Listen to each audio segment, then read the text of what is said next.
सम्मानित साथियों, सभी साथियों को जय भीम, जय भारत, जय कर्पूरी, जय भारत, जय राहुल, जय कांग्रेस।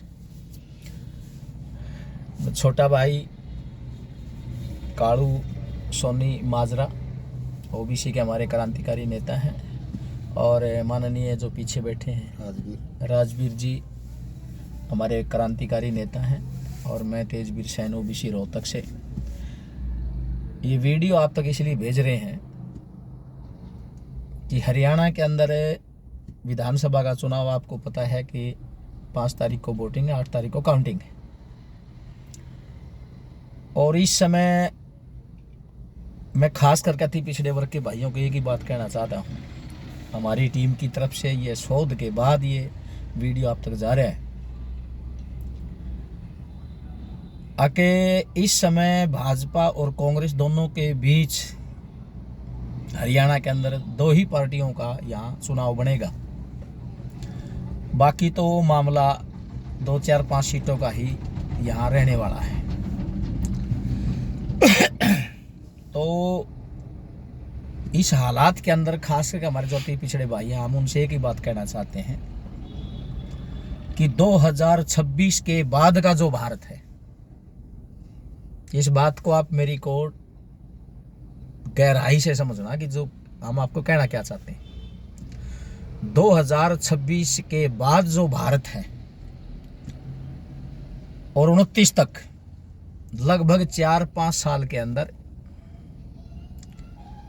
देश के अंदर दोबारा से सामाजिक ढांचे को दोबारा से बांधा जा रहा है, जैसे किसी मोटर की दोबारा बंधाई होती है। और उस सामाजिक ढांचे की बंधाई जो होती है वो व्यवस्था कहलाती है। और उस व्यवस्था में 2 तरह के आदमी होते हैं। व्यवस्था बनाने वाला बहुत चालाक और बहुत समझदार और सियाना आदमी होता है। और ये कभी कभी होता है, कभी 100, 200, 500, 1000 साल के बाद कभी कभी व्यवस्था बदलती है, सामाजिक व्यवस्था। और ये जो सामाजिक जो व्यवस्था होती है यही असली ताकत होती है।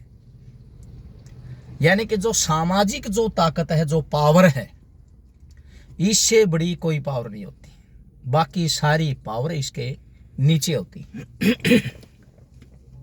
जैसे आज भाजपा की सत्ता है वो देखने के लिए पॉलिटिकल सत्ता है, लेकिन देश के सिस्टम पे जो लोग बैठे हैं वो सामाजिक ताकत के हिसाब से लोग बैठे हैं। देश की जितनी एजेंसीज हैं, देश को चलाने वाली जो ताकतें हैं, असली जो सरकार है वो समाज की उन ताकतों के लोग बैठे हैं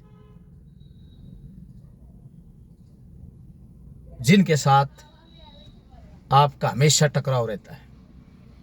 इसलिए कानूनी रूप से आपको हक मिल सकता है और उस कानून को कैसे तोड़ मरोड़ के कमजोर करना है वो सारा काम सामाजिक सत्ता के द्वारा भेजी गई जो ताकत है वही वो सारे फैसले करती।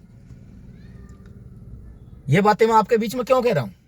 मैं इसलिए कह रहा हूं कि 26 में परिसीमन आयोग आना है, जिसमें देश के दोबारा से विधानसभा और लोकसभाओं के ऊपर दोबारा से वार्ड होगी और संख्या बढ़ेगी। तो मैं आपसे इतना कहना चाहता हूं, खास करके अति पिछड़े वर्ग के भाइयों को, कि आप लड़े तो 7 अगस्त 90 में आपको नौकरियों में कोटा मिला। फिर जब आप फिर लड़े तो माननीय अर्जुन जी ने 2006-07 में फिर आपको दाखिलों में यानी कि एजुकेशन में कोटा दिया। अगर अब आप लड़ोगे तो आपके 2 काम होंगे। जो जातीय जनगणना 1931 से लेकर आज तक, 31 कह रहा हूं मैं, ध्यान देना, 31, government of British, not government of India.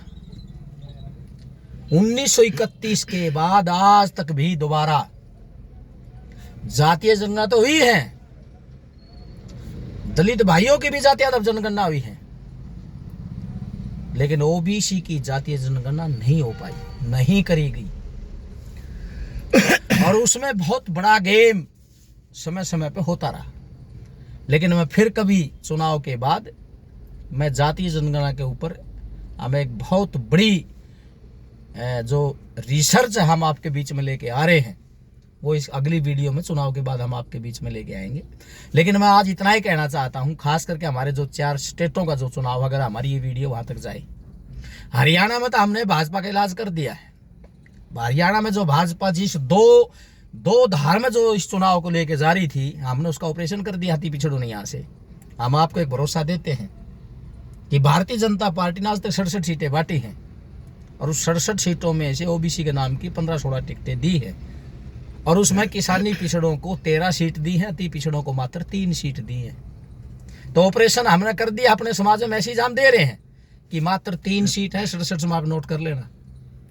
Bharatiya Janata party के पास 23 सीट और बची हैं। 23 सीट में मुझे लगता नहीं आपको 1-2 सीट बड़ी मुश्किल से और मिलने वाली है, नहीं तो वो भी शायद भाजपा आपको देने वाली नहीं। लेकिन मैं दावे के साथ कहता हूं कि राहुल गांधी जी, माननीय दीपेंद्र भाई जी, सांसद रोहतक, बहुत सुलझे हुए आदमी। लेकिन मैं इतना कहना चाहता हूं कि 26 के बाद का जो भारत है और जो नया सिस्टम आ रहा है, जो नया सामाजिक जो ताना बनना जा रहा है, हमारा ये फैसला है। समय ये कहता है कि इस समय भाई दीपेंद्र जी की उंगली हरियाणा में अति पिछड़ी जातियों ने उनका हाथ बड़ी मजबूती से पकड़ना है और अपनी ताकत की एक एक वोट इस समय भाई दीपेंद्र जी को, भारतीय जनता पार्टी को भूल के वोट मत डाल देना। भाई दीपेंद्र जी को वोट डालो, कांग्रेस को वोट डालो, राहुल जी की जो फैसला उसके ऊपर वोट डाल देना। क्योंकि राहुल जी एक ही बात कह रहे हैं कि इस देश के सिस्टम में जातीय जनगणना करके जिसकी जितनी संख्या है उनको राहुल जी बिल्कुल सामाजिक ज्ञान हो चुका है। मैं दावे के साथ कहता हूं, हम उनको बड़ी गहराई तक सुनते हैं। दीपेंद्र भाई जी को भी इस बात का खूब पता है कि दीपेंद्र भाई जी की जो असली ताकत है, उस ताकत के साथ अति पिछड़े वर्ग के लोग कंधे से कंधा मिलाकर लड़ना चाहते हैं। और ये इस बात का हम आपको इतना भरोसा देना चाहते हैं कि दीपेंद्र भाई जी सत्ता बैठने के बाद आपको धोखा देने वाला नहीं है, बल्कि हरियाणा के अंदर कांग्रेस की सत्ता बैठते, और जहां तक हम देख पा रहे शायद भाई हरियाणा का सीएम भाई दीपेंद्र सिंह हुड्डा को बनाया जा सकता है। आपका यहां से दरवाजा खुल सकता है।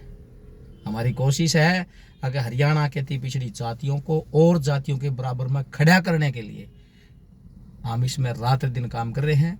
और हम फिर दोबारा हमारी अपील है, हमारी पूरी टीम की तरफ से अपील है, गलती से भी भारतीय जनता पार्टी के लोगों को वोट नहीं के बराबर 0 बनाओ और सारी वोट कांग्रेस को, दीपेंद्र भाई को डालो। ये वीडियो इसलिए आप तक भेज रहे हैं। धन्यवाद। जय भीम, जय भारत, जय कर्पूरी, जय भारत।